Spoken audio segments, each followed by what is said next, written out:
ስንቆም በጋራ የተስፋ ጎህ ሲቀድ የደጎች አሻራ ይቀየራል ሕይወት ባለበት አይረግጥም በጌታችን እዝነት መቼም ተስፋ አንቆርጥም።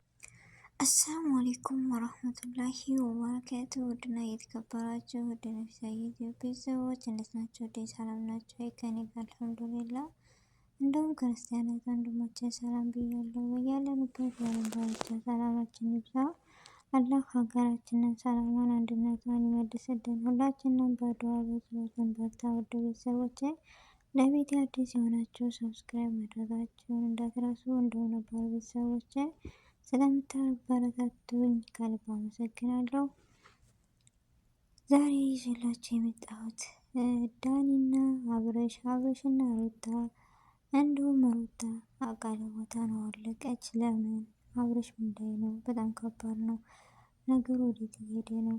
ወይንም ሄሉና ብሩክ በአንድ መጡ። ሀይሚስ የት ነች? ምን ላይ ነች? እና የውድ ቤተሰቦች ዛሬ በጣም የሚገርም ነው። እኔ ሁሉ ነገር ፕራንክ መስሎ ነበር። ነገር ግን ነገሩ ወዴት እየሄደ ነው አልገባኝም፣ ግራ ገብቶኛል። ሩታና አብርሽ በቃ ፍቅር እስከዚህ ድረስ ነው? እውነት ሆነ ወይስ የውሸት ነው? ብቻ ግራ ገብቶኛል።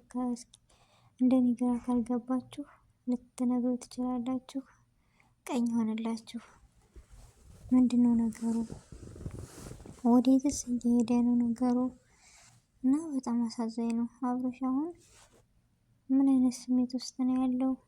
በፊት ያን ሁሉ አሳልፎ ያን ሁሉ መከራ ስቃይ አሳልፎ በቃ አንዳንዴ ልባችን በማናምነው ሰው ሲሰበር ለመጠገን ወይም ለመመለስ ሁሉም እንደዛው ሰው ነው የሚመስልን እና ያን ሁሉ መከራ አልፎ በፍቅር ጋር እንደምታዩት በቃ ሩታ ጋር አዲስ ህይወት ደስተኛ ህይወት ጀመሩ ስንል እንደዚህ ነገር መሆን ደግሞ በጣም ከባድ ነው። የዚህ ሁሉ መንስኤ በነገራችን ላይ ዳኒ ነው። ዳኒ ከዚህ ሁሉ ነገር ሳጠራጥ ቢል እንደዚህ ባልመጣ። ግን አንዳንዴ ወንዶች ለምንድን ነው የተውትን ነገር ሰው ሲያነሳበት አይወድም የሚባለው? እውነት ነው። በጣም ያሳዝናል። እሱም የራሱ ህይወት አለው፣ እሷም የራሷን ህይወት አለች። ይህን ሁሉ ባያመጣ ይህ ነገር ባልደረሰ። ሰርጋቸውን በዱባይ የመዳም ቅመሞች እየጠበቁ እንደዚህ ቀለበት እኮ ከባድ ነገር ነው። ፕራንክ ነው። ፕራንክ ከሆነ መቼም እኔ እንጃ የዚህን ያክል ለኦዲየንስ ያኔ ክብር የላቸውም ልበል ወይስ ምንድን ነው?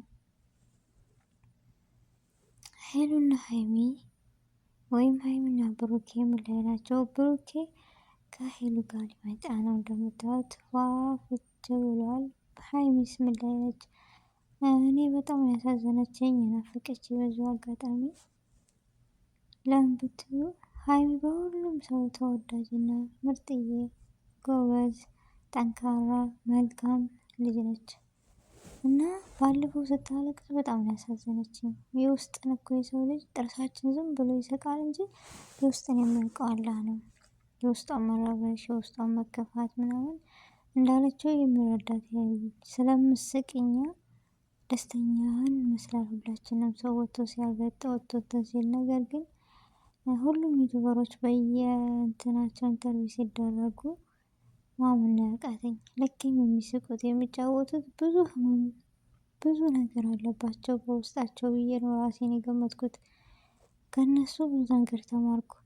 ልክም ሁሉን ነገር የምንስቀው የምንጫወተው ምናምን ያን ነገር ትንሽም ቢሆን ለማስረሳት ያን ነገር ብቻ ከባድ ነው። የሰው ልጅ ሲባል ፈተና አያጣውም እና ብዙ ቻሌንጆች ይገጥማሉ እና ሀይሚ ደግሞ የገጠማትን ባናቅም ባለፈው እንደዛ አልቅሳለች። ፕራንክ የሀይሚ ፕራንክ በነገራችን ላይ ፕራንክ ነው፣ እውነታ ነው እና በጣም ነው ያሳዘነች ከምላችሁ በላይ። ምን ላይ ነው ያለችው ምናምን ያው እንደምታዩት ዩቲዩብ ላይ ጠፍታለች። ብሩክም እንደዛው በእነሱ መካከል ምን ያክል ነገር ወይም ምን ነገር ቢፈጠር ነው? በጣም ደስ የሚሉ የምትወደው የሚወዳት ጓደኛሞች ነበሩ። ነገር ግን ምን ቢፈጠር አላውቅም። እሱም ጠፍቷል፣ እሱም ጠፍታለች። ያው ዛሬ በሄሉ ጋር እንመጣለን ብለዋል። እንጠብቃለን። በዚሁ አጋጣሚ ተናፍቀዋል። ምን እንደሆነው ነው ብቻ የምለው ወይም የምናገረው ነገር ቢኖር የውስጣቸው ፈጣሪ ወይም አላህ ነውና የሚያውቀው የውስጣቸውን መሻት እሱ ይስጣቸው፣ ወይም እሱ ፍላጎታቸውን ያሟላላቸው። የተረበሹበትን ነገር ወይም እንደዚህ ሊያስለቅሳት የተከፋችበትን ነገር በደስታ ይቀይርላት ነው የምለው ለሀይሚ። እኔ እንጃ ብቻ ምክንያቱም የሰው ልጅ ከባድ ነው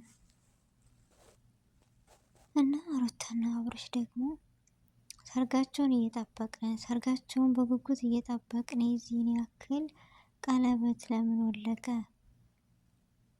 በነገራችን ላይ ቀለበት ምንም አይደለም። ያው ሀገራችን ባህላችን ምናምን ደስ ይላል። አንድ ሴት ልጅ አገባኝ ከተባለ ቀለበት ያለ አይደለ ብቻ ነው እንጂ ምንም አይደለም። የልብ ቀለበት ይበልጣል።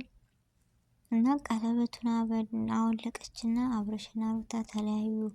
አብርሽና ሩታ ተለያዩ የምትሉ ሰዎች እንዴ በቀለበት ነው እንደ ፍቅር? ቆይ እስኪ ንገሩኝ። ቀለበቱን ሳይሆን አወለቀች ማለት የልቧን ፍቅር እንዳታወጣ ወይም እንዳትለው ነው እንጂ የምፈራው ቀለበቱን ድብና አድርጋ ትጣለውም ታውልቀውም ችግር የለውም። የሚገዛ ነገር እኮ ነው። ግን ልብ ከጠላ እንጃ ፍቅር በምትወዱ ሰው ልክ የምትወዱትን ሰው መጥላትም ትችላላችሁ። እና ያን እንዳጠላው ነው እንጂ የምታስቃብጡ ሰዎች ተጣሉ ተለያዩ ምናምን የምትሉት አብርሽና ሩታን ፈጽሞ አይለያዩም። አንድ ልነግራችሁ የምችለው ሁሉም ነገር ይህ ዩቲዩበር ውሸት ነው፣ ፕራንክ ነው። እመኑኝ። እውነተኛ ራሱ ቢሆን አብርሽና ሩታ ፈጽሞ አይለያዩም። ቀለበቱ ቢወልቅም እኔ ይህን ያክል አልመሰጠኝም። ያው የሴት ልጅ እንዳልኳቸው ለትዳር መግለጫ ምናምን ነው እንጂ ዋናው የልብ ነው። የልቧን እንዳታወጣ ነው እንጂ ሌላው ነገር ማያህምን ብሏል አረብና ችግር የለውም ነው የምለው። ውድ ቤተሰቦቼ ብቻ ለሰው ልጅ መልካም ብንመኝ ጥሩ ነው። አንዳንዴ የሆነ ነገር በቃ ስናገኝ በዛው እኔ እኮ የሚገርመኝ ደግሞ እዚህም ትክክል እዛም ትክክል እዚህም ትክክል ብለን የምንመጣው ነገር ከራሴ ጀምሮ ይገርመኛል። በቃ አንዷ ዩቲዩበር ካጠፋች ልም አድርገን የምንሳደበው ትምህርት ወይም ምክር እኮ ወይም እንታገስ የለም። በዛው ጠብ ነው። ደግሞ አንዱ መልካም ከሆነ እንደዛው ነገ ጧት የሆነ ነገር ሲገኝበት ሰብስክራይብ ማዛት፣ ቻናል ማዘጋት እንደው የማንገባበት እኮ የለም። የኛ ነገር ይገርመኛል። እና ይህ ሁሉ የሚሆነው ለምንድን ነው የሚለው ያሳስበኛል። ብቻ ያም ሆነ ያንም ህይወት ይቀጥላል። በፍቅር ላይ ጸብ አለ። ይሄን እንዳትረሱት እንዳትዘነጉት። እና አብርሽና ሩታ መቼም አይለያዩም። ቀለበት አወለቀችና አብርሽና ሩታ ተለያዩ፣ አብርሽ እንደዚህ ሆነ ምናምን ምናምን የምትሉ ውሸት። አብርሽ ደግሞ ብዙ ቻሌንጆችን ያሳለፈ ነው፣ ሩታም እንደዛው። ስለዚህ በዚህ በትንሽ ነገር ወይም በተራ ነገር የሚለያዩ አይደሉም እና የምላችሁ ሀይሚና ብሩኬንም በፍቅር በደስታ የምንቀበላቸው ያደርገን። ተናፍቀዋል እና መቼ እንደሚመጡ ራሱ እኔ በጉጉት እየጠበቅኩ ነው። ውድ ቤተሰቦቼ እንደዚህ ደግሞ ሳይ በቃ አረንጓዴው ምናምን ሳይ ሀገሩ የሚናፍቀው ማን ነው እንደኔ? ሲከፈት ፈታ ሞታ ልበልና ወደ ሀገራችን እንደዚህ አረንጓዴ ምናምን ሳይ በጣም ነው ሀገር የሚናፍቀኝ። ብዙ ትውስታ አለና አላህ ሀገራችንን ሰላም ያደርግልን ያ ረብ። ሀገር ሰላም ከሆነ የኛ ማንነት የኛ ሰላም ይመለሳልና አላህ ሰላም ያደርግልን፣ አንድነቷን ይመልስልን፣ እንደፈለግን ወጥተን የምንገባባት አላህ ያደርግልን ሀገራችንን። እዚህ እኮ እንደዚህ ሲሆን ያለ ፍቅር ያለ እንትን ውበቱ ገጠር እኮ የመታደል ነው። እና ይችን የመሰለ ሀገር አላህ ሰላሟን ይመልስልን። ሀገራችን ሰላም ሆኖ በስደት የምንገኝ ወንድሞች ብዙ ናፍቆት ብዙ ህመም ብዙ ነገር አለብንና በሀገራችን አላህ ርዝቃችንን ይክፈትልን። እና የዛሬ ቪዲዮ ይህን ይመስላል። አሰላሙ አለይኩም ወራህመቱላሂ ወበረካቱ።